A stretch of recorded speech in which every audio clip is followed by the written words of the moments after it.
Hi, welcome to Bedtime Bible Stories, which is for mature audiences only.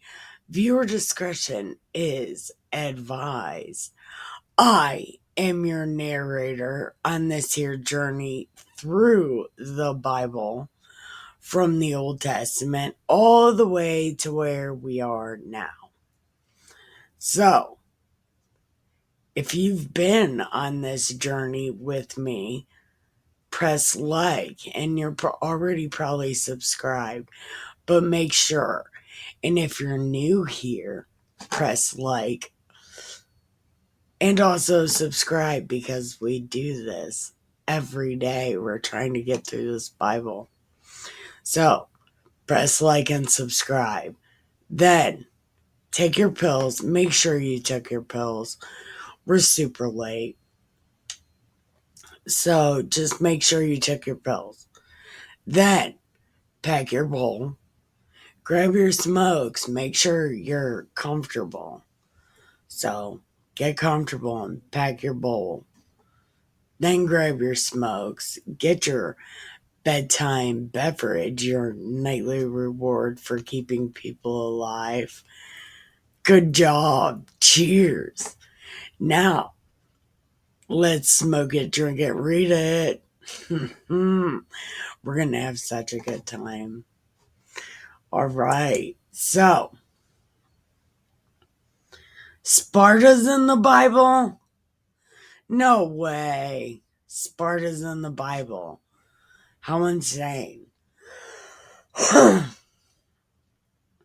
When Jonathan saw that the time was right, he chose men and sent them to Rome to confirm and renew the friendship with the Romans. Oh my God. I guess that Absalom in the last chapter was not David's brother. Okay. He also sent letters to the Spartans and other places to the same effect. After reaching Rome, the men entered the Senate chamber and said, "The high priest Jonathan and the Jewish people have sent us to renew the friendship and alliance of earlier times."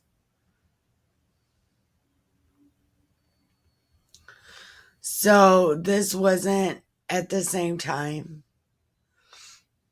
Okay. The Romans gave them letters addressed to authorities in various places with the request to provide them with safe conduct to the land of Judah. Okay, so Judea and Judah are different.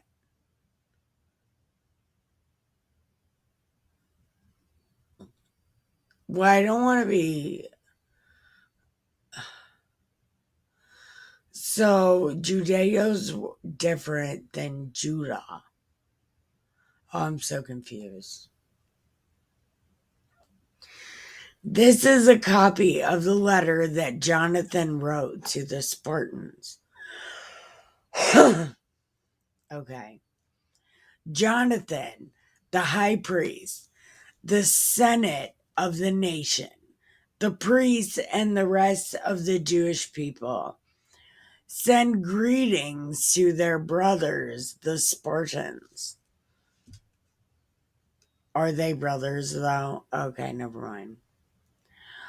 Long ago, a letter was sent to the high priest, Ananias from Arius, who reigned over you, stating that our brothers, as the attached copy shows, Onias welcomed the envoy with honor and received the letter which spoke clearly of alliance and friendship.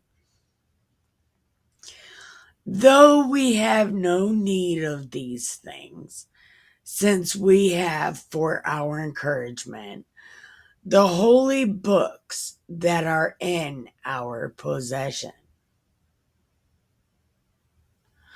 Okay. We have ventured to send word to you for the renewal of brotherhood and friendship, lest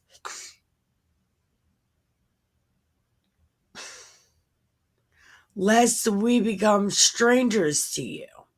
A long time has passed since you sent your message to us. So this wasn't at the same time. Wow. Okay.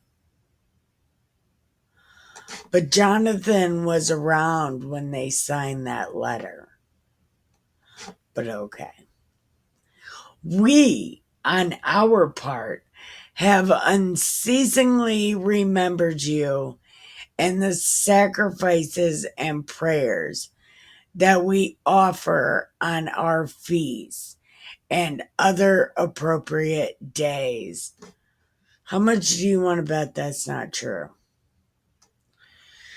As it is right and proper to remember brothers. Yeah, but do you though? We likewise rejoice in your renown, but many tribulations and many wars have beset us, and the kings around us have attacked.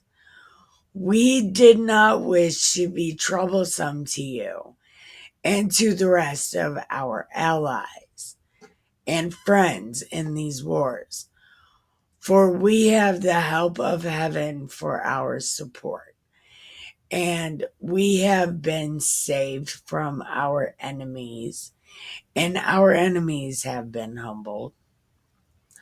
So we have chosen, we have chosen Numenius, son of Antiochus, Antiochus the fourth, and Antipater, son of Jason, and we have sent them to the Romans to renew with them the friendship and alliance of earlier times. We also ordered them to come and greet you and deliver to you our letter concerning the renewal of our brotherhood. Therefore, kindly send us an answer on this matter. This is a copy of the letter that they sent to Aeneas. Arius, king of the Spartans, sends greetings to Aeneas, the high priest.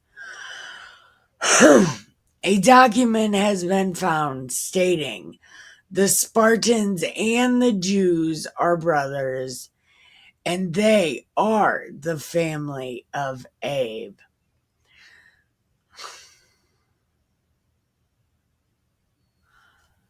So what happened in Persia? What happened was Xerxes. I don't understand. Now that we have learned this, kindly write to us about your welfare. We, for our part, declare to you that your animals and your possessions are ours, and ours yours. We have therefore given orders that you should be told of this.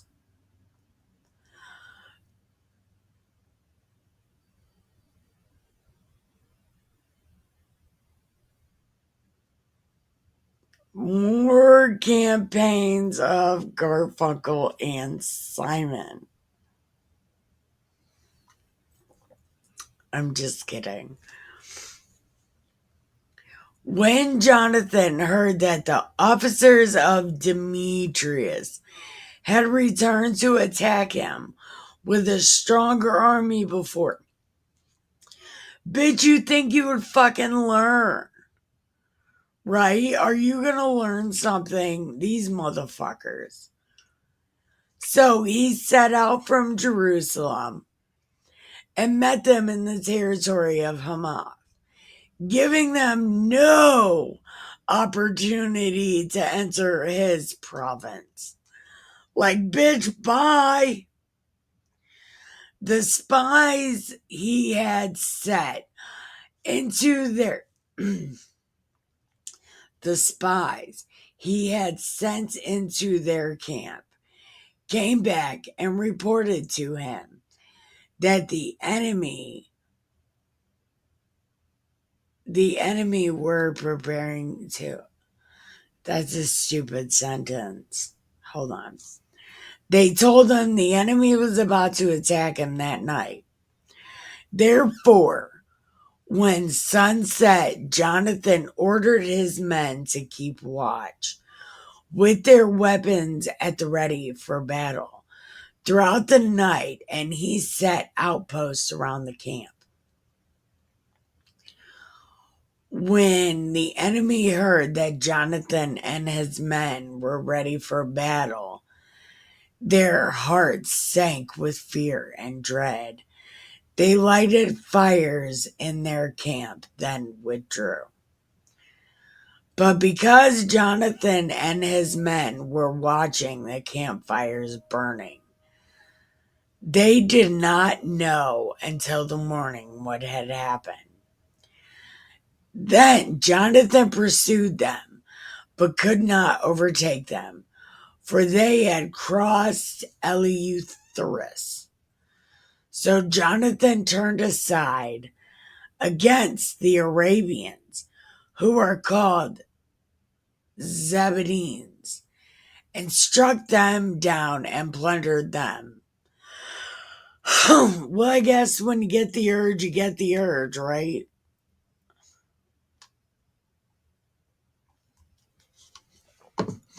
Did you just see that? I just missed my whole mouth.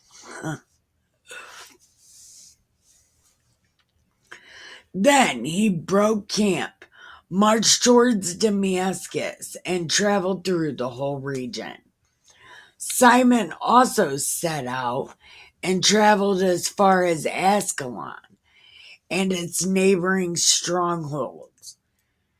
Then he turned to Joppa and took it by surprise. Like, surprise! I guess when I was talking about Egypt taking Alexander's thing earlier, I guess it's kind of the same as this, right? Okay, so never mind.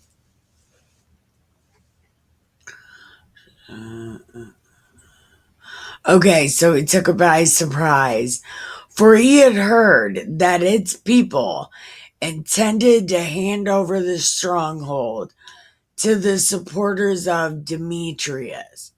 He left a garrison there to guard it. Then Jonathan returned. He assembled the elders and with them made plans for building strongholds in Judea, which is different than Judah, I guess, for making the walls of Jerusalem still higher, and for erecting a high barrier between the citadel and the city, to separate it from the city and isolate it, so that its garrison could neither buy nor sell. Oh, but that's pretty brutal. It's like soldiers can't get shit. Fuck these guys. Okay. But the people, therefore, gathered together to build up the city, for part of the wall of the eastern valley had collapsed. And Jonathan repaired the quarter wall called Cuff. Cuff. I can't do it. So, Kafenata.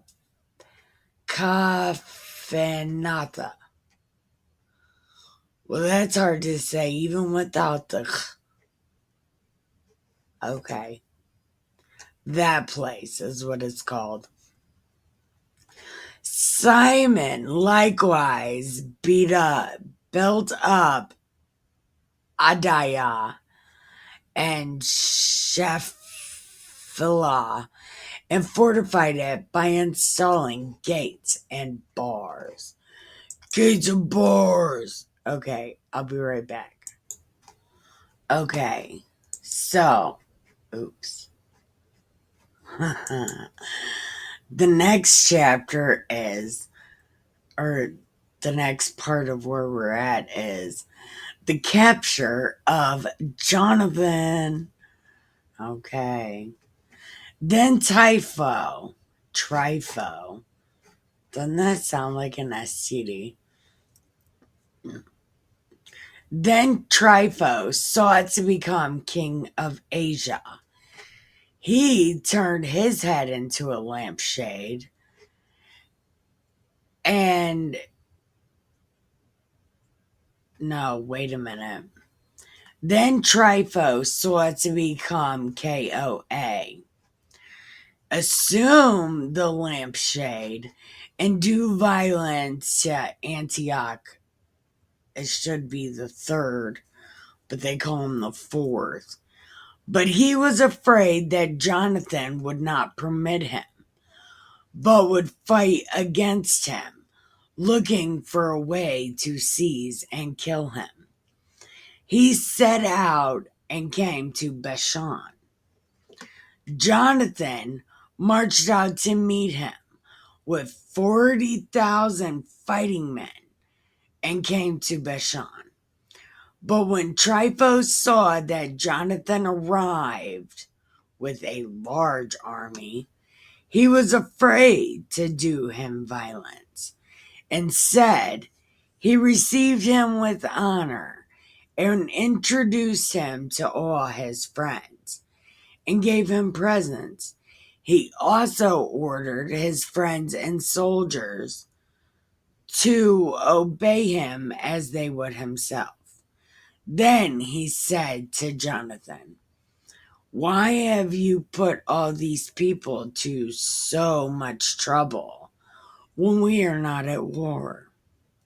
Now, pick a few men to stay with you and send the rest to their homes, and come with me to Ptolemy, and I will hand it over to you, together with all other strongholds and the remaining troops, as well as all the officials. Then I'm going to go home. That's why I came here." Jonathan trusted him and did as he said. He dismissed his troops and they went back to Judah. But he kept with him 3,000 men, of whom he left 2,000 in Galilee, while 1,000 accompanied him. Then, as soon as Jonathan entered Ptolemy, the people of Ptolemy crossed the gates and seized him. All who had entered with him, they killed with a sword. Then Trypho sent soldiers and cavalry to Galilee and the Great Plain to destroy all Jonathan's men. These, upon learning that Jonathan had been captured and killed, they killed Jonathan too? Oh my God. President Trump, please pray. These, upon learning Jonathan had been captured and killed, encouraged one another and went out in close formation ready to fight. As their pursuers saw they were ready to fight, they turned back. Thus, Jonathan's men came safely into the land of Judah. They mourned Jonathan and all those with him. They were in great fear and all of Israel fell into a deep mourning. All the nations round about sought to crush them, and they said, now that they have no leader or helper, let us make war on them and wipe out their memory from earth. That doesn't work so well, does it? Oops, I didn't mean that. Okay. President Trump, you have to pray. Oh my God, you have to pray. Big guy is ready to help you. Just pray. Please. Pray. Give thank yous. Thank you, thank you, thank you. You are so great. You are wonderful. I love you. I love you. I love you. Make sure you tell him you are awesome and I love you. Please save America. Please save me. Please, say stuff like that. And remember, have your hands up and to the sky, Thank you, God. You're great. Big guy, you're doing a good job. Anyway, please make sure you pray. I love you and have the get saved and baptize and pray, pray, pray, pray, pray, pray. So, everybody else and Mr. Trump, if you prayed every single day, press like and subscribe. And the rest of you, press like and subscribe. I love you and have the sweetest dreams ever.